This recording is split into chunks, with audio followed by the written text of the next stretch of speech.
What is up, guys? Reticle here, going over all of the different exotic weapon changes in today's update. So a ton of the exotic weapons have been, buffed or changed in some way, and let's go over all of them right now. Now, finally, the Thorn has been upgraded. So projectiles of the Thorn now briefly highlight targets on impact, which can be quite useful. You can see where someone is going.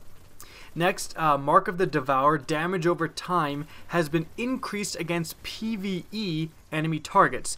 Finally, Bungie has realized that they should keep PvE and PvP separate because you have vast, drastic differences between what's overpowered in PvP, let's say, and what's underpowered in PvE. So finally, they're starting to separate those two systems, and damage over time is increased only against PvE enemies, which is fantastic. Reload time has been increased. Thank God. They probably couldn't decrease it anymore, or else you'd have to legitimately take a bathroom break by the time you got back and this gun's reloaded. Magazine size has also been increased. That's also a good upgrade. Ammo inventory size increased. Stability and weapon handling increased. So the Thorn has received several different upgrades, and I cannot wait to hop back on and try the new and improved Thorn. The bad Juju, probably the second most complained about gun, has also received quite a few increases. Before you could only have 5 bursts in a magazine. This has been increased to 8 bursts.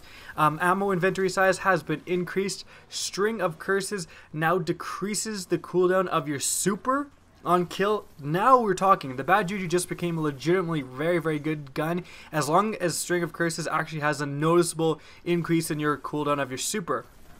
Also, adjusted effects not to block first-person reticle. Now, for the hard light, the stability has been increased, and a perfect balance replaced with fitted stock. So perfect balance increases stability by a certain portion. Fitted stock is just a bigger upgrade to stability. So just the hard light is going to be a more stable gun overall, which is great because I'm actually been upgrading it to do the 300 attack video. Is it still worth upgrading to 300 attack? So hopefully this will be able to change my verdict, because right now it's not looking too good for the hard light before this buff.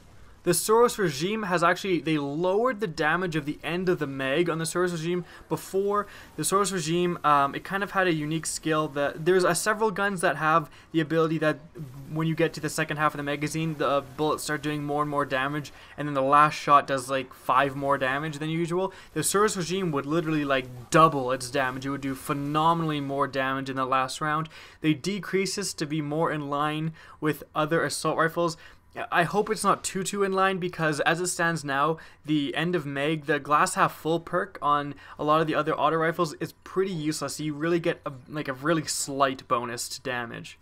Now for the Monte Carlo, stability has been increased, range has been slightly decreased for some reason, and the Monte Carlo method now has a chance to fully recharge your ability on a kill. The problem with that is I can already see, Monte Carlo, when I used it, it just didn't do enough damage. None of these, I never found the stability to be too low. It just did straight up not enough damage. It doesn't seem like that's addressed in this upgrade, so I don't think the Monte Carlo is still going to be a very viable weapon, because melee abilities in the later levels are not that important. Next, the MIDA multi-tool. The MIDA multi-tool rounds have now increased kickback in PvE and PvP. The Hawkmoon, the Send It upgrade, which was completely redundant because it had the exact same Send It and Hammer Forge were basically the same. So Send It has been increased by speed reload, which is pretty useful. Red Death, the rate of fire has been slightly increased, but the burst damage has been slightly reduced to compensate for this. The Plan C's weapon handling has been increased, and the player speed increased while you're using the Plan C, so it'll move around faster when you're using the Plan C. Very, very good upgrade. For the Pocket Infinity, speed reload has been replaced by extended clip, allowing you to increase the magazine size to 5 bursts. Before, with speed reload, you could only have 3 bursts, and the Pocket Infinity fell completely out of usability. It was totally useless, so I'm glad to see they addressed this here.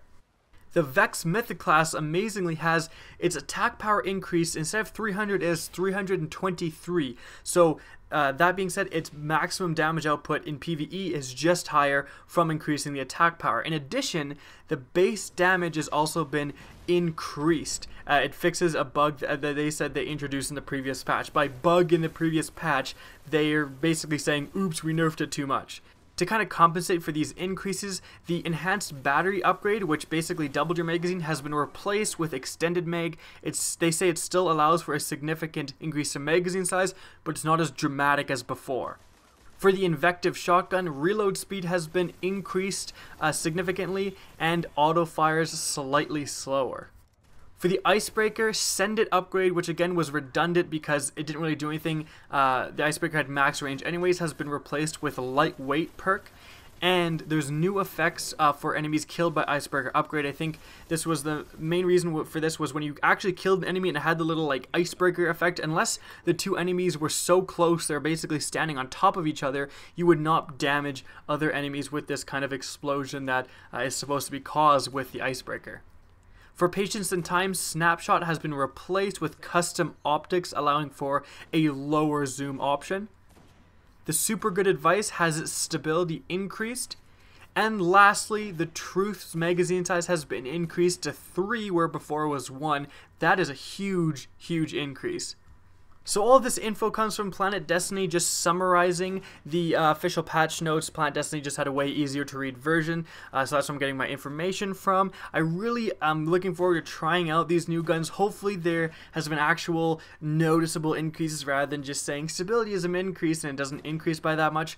The Monte Carlo, I can already tell, still probably isn't going to be that good. You really need to address damage, Bungie, next time. But I hope you guys enjoyed this video. Please remember to rate, comment, and subscribe for more Destiny content. And as always, have a good day.